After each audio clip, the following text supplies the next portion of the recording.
Hey guys, Septic Goblin. So here we are, back on the community server. And I did log in to see this today. I do like a little dinner bone blue sheep. Nothing wrong with that. Looks like we got a new player already. We have had so many new players, it's not even funny. We have definitely kicked upwards of 50, 60 different players. We've been very cordial and tried to invite people in and give them the rules and tell them, we're trying to do a vanilla survival Minecraft server, but on the Xbox. It's definitely one of the harder things that I've had to do on the Xbox. I've played a lot of first-person shooters and various other types of games that are really time-intensive, and I'll tell you what, this is definitely, by far, one of the hardest things to organize. You put a lot of work into it. You get, you get half a dozen people to help you set up a world. And as soon as you cut it open, it is destroyed. But you know what? Good. This just gives me a learning experience and tells me what it's going to take to really come together and build a great community server. And I'd like to continue this server. However, when we max it out, I do want to start another one. Little spider here. So since the chests are empty, I haven't been refilling them. I would like to change this area, so I'm going to go ahead and give Upriver Sphere here some diamonds. Those are diamond blocks. We have plenty of materials, We do ask you to go get your own. Yeah, they even took the weapons out of the item frames. Anyway, we are going to work on some projects today. We're going to fix the Iron Golem farm, or we're going to start a new location and finish it up there. I definitely need to find a place for a base. Everybody else has been finding these excellent locations, and I've pretty much been working on the community area. So we're going to spend a little bit of time today going to find a nice place where a base could be, and we'll fix some problems. So we're finally done with the rail duplicator. It's working rather well. We did run it for a little bit just to make sure that we weren't losing too many rails. As you see, it's working fine. It is just a regular rail duplicator, though. No bells, no whistles. Just has a little water trap there, down to some hoppers. Just so that we're not experiencing too much lag when we use this thing by way of making too many entities on the map. Yeah, look, it's even got the switch on the outside. I thought that was a nice touch. Nobody has to get up in here and mess around with it. Now, as long as we keep it that way, it's going to be just fine. We do have an AFK fish farm down here. Scruff Boy here is working on it. It looks like it's going to be just fine. It's a Skippy 6 design. I've used it myself before. It's pretty reliable. You just have to hit it in the right spot. Looks like that carrot box is still open. Opened that earlier. So we're going to scout a new spot for the Iron Golem farm. We're going to start some construction and get some villagers in there. So I'll see you in a second. Here we are. We've already gotten most of the tunnel dug for our villagers to get out. We've got a little holding pen down here. There's the Iron Golem farm over there. So it's not really that far of a trip. It's just going to take, some buckets of water or maybe rails. The boring stuff. Maybe sometimes the more complicated thing, but not on this world. It's pretty close and pretty flat. So we really have every option available to us. I do like to cover up these little trenches, not because mobs get in there so much, but sometimes the villagers seem like they're jumping on top of each other. Maybe boosting them up just a little bit. We've already had a lot of glitch problems in the world. Maybe similar to what some PC gamers experience with server lag. Because I can tell you I've never had this many people in a game of anything before. We've had so many people come and go. The lag sometimes, you can just sense it. You can just sense the lag is coming. So I'm going to go ahead and cover this in with glass. I don't want things to necessarily accidentally fall in here like this cow. I am, however, probably going to leave the back open since we're far enough away. The game is going to want the villagers to go back into the hole there.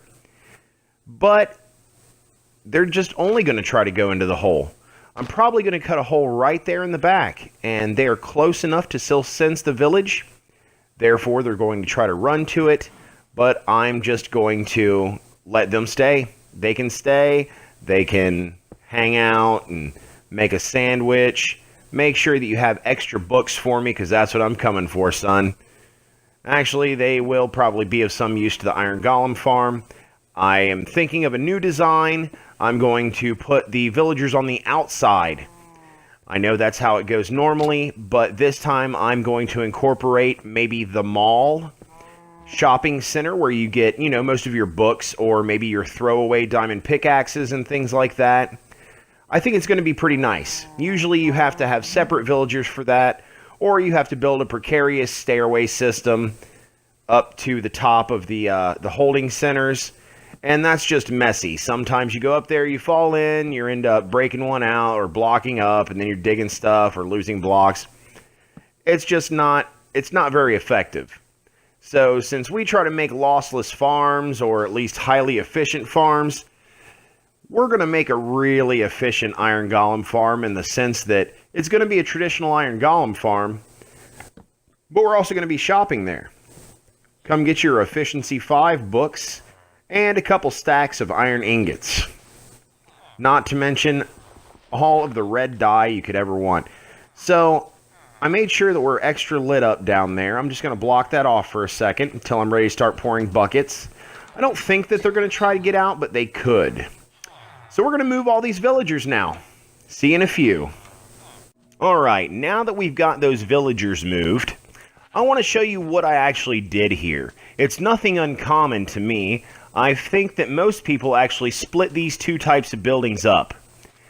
Now, while that's not usually a problem, we are experiencing lag because of the amount of people, so I think less villagers doing more is probably going to be better. Just a little step up on front there. Normal looking sides, nothing fancy. We are going to light that up. And some more villagers.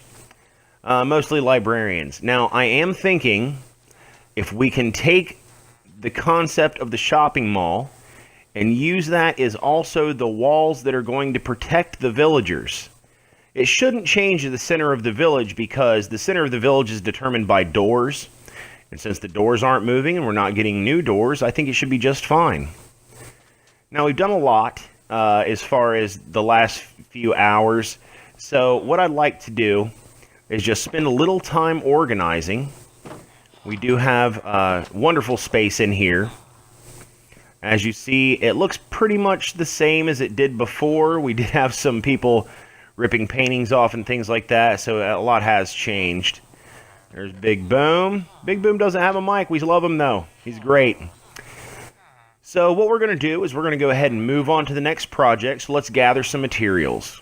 You have no idea how excited I am that we have people that are willing to go above and beyond and really upgrade the machines. It makes a big difference. What we've got, hey Sanic, what we've got the guys working on here right now is an automatic chicken cooker. Now, this is also just a regular machine. We're not doing anything fancy. We're not jazzing it up. However, we are building it directly on top of the egg gathering. While that's not necessarily two machines in one, it is doing double duty. So we have extra eggs for when we need some extra chickens to be cooked. We still have a ton of horses, as you can see. That's not necessarily a bad thing. The Chorus Fruit Farm is freshly patched up and ready to go. And we have done a lot of work down here in the mine. Now, this was dug on the first day. We are definitely a lot more hours into it than I expected to be. We've probably put maybe 20 hours into the world. Just myself since launch. Yeah, you see this? We did put a haste beacon down here just to kind of help get rid of some of that obsidian. There's plenty of it. As you see, there's a little slime. That means there's a slime chunk down here somewhere. There's going to be an epic slime farm probably at some point. Or maybe we'll just throw a few small ones in to make sure that we have plenty of slime blocks. As you see, this room is nicely cleared out. There are some caverns that reach to either side. Now, we're going to use those caverns more or less like mine shafts. I would like to block it out a little bit and make it look a little more uniform so that everyone knows kind of the direction that they're going. I think we're going to use redstone lamps with levers on them. so that you know what's done, or maybe 2 torches at the end of the hallway, or, you know, maybe just an easy system to try to make sure you know that you're finished with that shaft. You don't want to run down there and you run to the end of the world and finally figured out that you had finished that mine shaft. And that's definitely one of the worst feelings I've ever had. A lot more soul-crushing on the next generation consoles than it was on the 360. It's a little tricky there. You gotta have your water bucket, ladies and gentlemen. If you go mining without your water bucket, see, look, what would we have done without a water bucket here? Let's take care of that, and that's how you make an awesome looking floor. But there might still be some lava, so I'm not gonna chance it. Make sure we don't lose our ore. Yeah, see, there you go. Saved that ore. That means that we could save this ore too. Yep, lava, boom, good to go. Made some more obsidian. That means when it comes time to make the gold farm, we're gonna have plenty. And this gold farm I've got in mind is going to be enormous. It's definitely the largest single-tier gold farm tower you can make. It's probably going to lag the world out. I'm thinking at some point I'm going to have so many machines on here, we're going to have so many people making their own machines, that the entire world is just going to stop. And I won't even be able to load. And I will be extremely glad on that day. So let's go look at the next project. So one of the most exciting things that I ever find are spawners. This spawner is literally sticking right out the edge of a mountain, and it's very close to the main camp. You can see a little chorus plant there. There's the starting area behind there. There's the old village over there. And here we are at the spawner. Now, this is a spider spawner, which means it's very easy to just build a one wide gap there, and they can't get out. So I'm going to trick them over here, beat them up with my looting 3 sword, get extra string, get extra eyeballs, and it's very close. So what I'd like to do is maybe expand this a little bit. For right now, I'd like to really just shore it up and make sure if anybody wants to come over here and kill a few spiders for some string or some eyeballs, that they're able to do it without getting killed, at least not very easily. So we're going to put a little bit of light, and I'm worried that it's going to affect the inside there, so we're going to see how much right outside affects it. Well, not so much that they won't spawn, obviously. But you can really tell from inside. Yeah, see, it's really bright there. So we're going to have to add a couple layers, probably. That's definitely in order, because you don't want any light in there. In fact, if it could be totally pitch black in there, that would be ideal. The less light, the better. So we're going to add a layer here, just to kind of make a wall separating the torch over here from the inside there, while still maintaining enough light on the outside to keep mobs out. Now, they're not going to spawn right next to you, so this little hallway can be as dark as you'd like, and you don't really have to worry about it when you've been here for a second. Maybe when you first walk up, but if you're not cautious when you're walking up to a spawner, you're probably going to get killed at the spawner anyway. I'd really like to see maybe one of those 3 or 4 spawns. Those are pretty nice. But you know what? With this looting 3 sword, it's almost like you're getting triple drops anyway. So we're going to make sure that that stays the way it is.